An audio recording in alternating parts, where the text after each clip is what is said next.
আসসালামু আলাইকুম, কেমন আছেন সবাই? নতুন আরেকটি ব্লগে আপনাদের স্বাগত জানাই।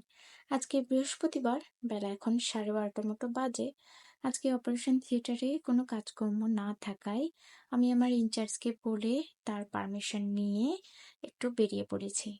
আমি বললাম যে আমি একটু সামনে যাব, যদি আপনার একটু পারমিশন পেতাম তাহলে সামনে একটা কাজ ছিল, সেখানে যেতাম। অনেকের মুখেই শুনেছি এবং ইউটিউবে ভিডিও দেখেছি, সামনে একটা জায়গা আছে যেখানে খুবই সুন্দর সুন্দর জিনিস পাওয়া যায়, হাতের বানানো মাটির জিনিস, আরো কত কি, তাঁতের বানানো মাদুর, অনেক কিছু। এই যে ঢাকা ইউনিভার্সিটি পার হচ্ছি, মেট্রো স্টেশন। তাই আমি আমার ইনচার্জকে বললাম যে আমিও সেখানে যেতে ইচ্ছুক, যদি আপনি একটু পারমিশন আমাকে দিতেন। তো বলাতেই উনি বললো যে হ্যাঁ ঠিক আছে, আজকে যেহেতু কাজকর্ম নেই তাহলে তুমি যাও, ঘুরে আসো। তাই বেরিয়ে পড়েছি রিক্সা করে। এখান থেকে অল্প একটু দূর, বেশি দূর রিক্সা করে যেতে লাগবে ওই 10 থেকে 15 মিনিট। আর রিক্সার ভাড়া হচ্ছে 30 টাকা, আর যদি আপনি হেঁটে যেতে চান তাহলে 25 থেকে 30 মিনিট লাগবে। তো চলুন আপনাদেরকেও সাথে নিয়ে যাই। আজকে আমি ওখানে যাই কি কি দেখবো, আর কিছু যদি কিনতে ইচ্ছে করে, যদি ঘর সাজানোর অনেক সুন্দর সুন্দর জিনিস পাওয়া যায় সেখানে যেহেতু, তো আমার তো দেখে সেগুলো কিনতে ইচ্ছে করবে। তাই ভাবলাম আপনাদেরকেও সাথে নিয়ে যাই। আমি এর আগে কখনো ওভাবে কেনাকাটার জন্য সেখানে যাইনি। একবার গেছিলাম ওই সিনিয়র আপুদের সাথে, সেই জায়গাটায় না, তার একটু সামনের জায়গায়। তো সেই জায়গাটা দেখা হয়েছিল, চোখে দেখছিলাম, কিন্তু সেখানে আর নেমে কিছু কেনা হয়নি। এই যে এইখানে, এই জায়গাটার নাম হচ্ছে দোয়েল চত্বর। পৌঁছে গেছি। প্রথমেই এসেছি একটু গাছ কেনাকাটা করতে। আমার গাছ কিনতে খুবই ভালো লাগে এবং গাছ লাগাতেও খুব পছন্দ করি আমি, সেটা ঘরে হোক আর বেলকনিতে হোক। এই যে দেখছেন পাতাবাহারের গাছটা, এটা এক দেখাতেই আমার নানির বাড়ির কথা মনে পড়ে গেছে। আমার নানি বাড়িতে এই গাছটা সব সময় থাকতো, এখন আর নেই। এটা একটা পাতাবাহারের গাছ, এটা ডাল একটা পানিতে কেটে যদি লাগিয়ে দিই, সেখান থেকে শিকড় গজালে তা আবার মাটিতে লাগালে খুব সুন্দর হয়। যখন এটা বড় হয় দেখতে এত ভারী সুন্দর লাগে। কিন্তু গাছটার দাম এখানে প্রচুর চাইলো। একটা ছোট ছোট গাছের দাম 400 থেকে 500 টাকা করে যাচ্ছে, দামাদামি করে নিতে হয়। কিন্তু সেটা আমি আর ওখানে নিলাম না, উনি প্রচুরই দাম চাইলো। তারপরে একটু এগিয়ে এসে দেখলাম এখানে হাতে বানানো যে জিনিসপত্র, অনেক ধরনের জিনিসপত্র আছে। এই মাটির জিনিসগুলো দেখেন, এখানে একটা হারিকেন রাখা, কি সুন্দর যে লাগছে, অপূর্ব অপূর্ব। মানুষের কতটা নিখুঁত ট্যালেন্ট, কতটা নিখুঁত যোগ্যতা হলে এত সুন্দর সুন্দর ধৈর্য নিয়ে মানুষ জিনিসগুলো বানায়। এই যে দেখেন, এটা একটা চায়ের সার্ভিং ট্রে, এটাতে আপনি আরো অন্যান্য অনেক কিছু করতে পারবেন। রান্নাঘরে জিনিসপত্র সাজিয়ে গুছিয়ে রাখতে পারবেন, রুমে কসমেটিকের জিনিসপত্র সাজিয়ে গুছিয়ে রাখতে পারবেন। এই যে দেখছেন এই বাস্কেটগুলো, এগুলো ছোট্ট ছোট্ট, ভিডিওতে একটু বড়ই দেখাচ্ছে, ওগুলো 100 টাকা করে চাচ্ছে উনি। তো দর কষাকষিতে উনি আর দর একদমই চাইলো, তাই আমি আর কিনলাম না এটা। কিন্তু প্রত্যেকটা জিনিস মন কেড়ে নিচ্ছে, প্রচুর সুন্দর, খুব সুন্দর লাগছে।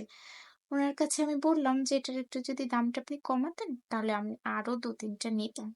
তো বলাতে বললো যে আপনি যতগুলোই নেন ওই 100 টাকা করে রাখবো। কিন্তু জায়গাটা খুবই ছোট, এই জন্য এত জিনিস ওনারা এত সুন্দর করে গুছিয়ে রেখে। সকাল 9:30 থেকে দোকানগুলো খোলা শুরু করেন ওনারা, রাত 10টা পর্যন্ত এখানে খোলাই থাকে। রাতের বেলা লাইটিং এর সামান্য হয়তো সিস্টেম থাকলেও দিনের বেলায় কিন্তু দিনের আলোটুকুই সব সম্বল। কত সুন্দর লাগছে। এই যে মাটির এই একটা হাড়ির মতো দেখছেন, এটাই আমার খুবই পছন্দ হয়েছে। এই জিনিসগুলো আসলে এত মাল্টিপল কাজে ইউজ করা যায়, এটাতে দই পাতানো যাবে, একটু মাংস যদি আপনি রান্না করে সার্ভ করতে চান সেটাও করা যাবে। অল্প দুজন মানুষের পোলাও ভাত বা কিছু আপনি গরম রাখতে চান কিছুটা সময়, সেটাও সেখানে আপনি রাখতে পারেন। এক একটা জিনিসের অনেক কাজে এখানে লাগানো যায়, যেগুলো সব হাতে বানানো। এনার কাছে আমি তাই বললাম যে এইটার দাম কত।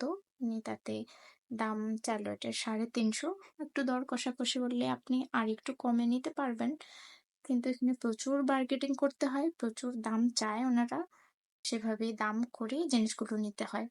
ফুটপাতের দোকান হিসাবে এখানে দামটা একটু বেশি রাখছেন, বেশি চাচ্ছেন, কেউ যদি দর কষাকষি না করতে পারেন তাহলে কিন্তু তারা ঠকে যাবেন। এখানে আমি জিজ্ঞাসা করলাম যে এখান থেকে কি অনলাইনে আপনারা বিক্রি করেন?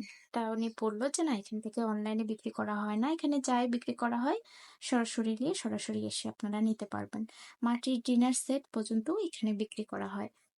একটা জিনিস কত সুন্দর, এখানে মিররে দেখেন, আমি আবার একটু মিররের ছবি তুলে নিলাম, মিররে নিজেকে দেখে নিলাম। এগুলো দেখে আমার কি মনে হয়েছে জানেন তো, গ্রামের যে চাল রাখে মাটির কিছু আমরা কুঠি বলি বা ড্রাম বা কিছু একটা, সেগুলো। এই ব্যাগটা দেখেন, এই ব্যাগটা দেখাতে আমার খুব ভালো লেগে গেছে। সত্যি এখানে অনেক সুন্দর সুন্দর এই জিনিস আছে, কিন্তু দামটা একটু বেশি হলেও যদি দর কষাকষি করে নেওয়া যায় তাহলে কিন্তু মন্দ নয়, বলেন। এখানে কত ল্যাম্প রয়েছে, আপনি টাঙিয়ে রাখতে পারবেন, টেবিলে রাখতে পারবেন। এই টেবিল ল্যাম্প বা ঝুলন্ত ল্যাম্পগুলো যদি আপনার ঘরে আপনি সাজিয়ে রাখেন তাহলে ঘরের সৌন্দর্যটা বাড়িয়ে দেয় আরো দ্বিগুণ, তাই বলুন। এদিকে রয়েছে পাট দিয়ে বানানো মাদুর, রয়েছে কার্পেটের মতো ছোট ছোট, আর রয়েছে যেটা রুমে পাতানো যায়, অনেক সুন্দর। ফ্লাওয়ারের কিছু দোকান রয়েছে যেটা আর্টিফিশিয়াল লতা পাতা, ওই যে বাবুই পাখির বাসাগুলো ঝুলিয়ে রেখেছেন, কি সুন্দর লাগছে। সেগুলো ওনারা বলছেন যে হাতেই বানানো। এখন কে জানি সেটা কি হাতেই বানানো নাকি কোনো সিস্টেম করে বানানো হয়েছে। এই জিনিসগুলা দেখেন, এগুলো ফুলের টব, বড় বড় ছোট ছোট সব রকমেরই আছে। এদিকে আছে আরো কিছু ফুলের দোকান, সবুজ, সাদা, গোলাপি, লাল, অনেক সুন্দর সুন্দর সবকিছুই। চলুন তাহলে আজকের ব্লগটা এখানেই শেষ করছি। আজকের ব্লগটা কেমন লাগলো তা অবশ্যই কমেন্টে জানাবেন, আর যদি ভালো লাগে তাহলে একটা লাইক করে দেবেন। ততক্ষণ পর্যন্ত ভালো থাকবেন, সুস্থ থাকবেন। দেখা হবে খুব শীঘ্রই নতুন অন্য কোনো ভিডিওতে।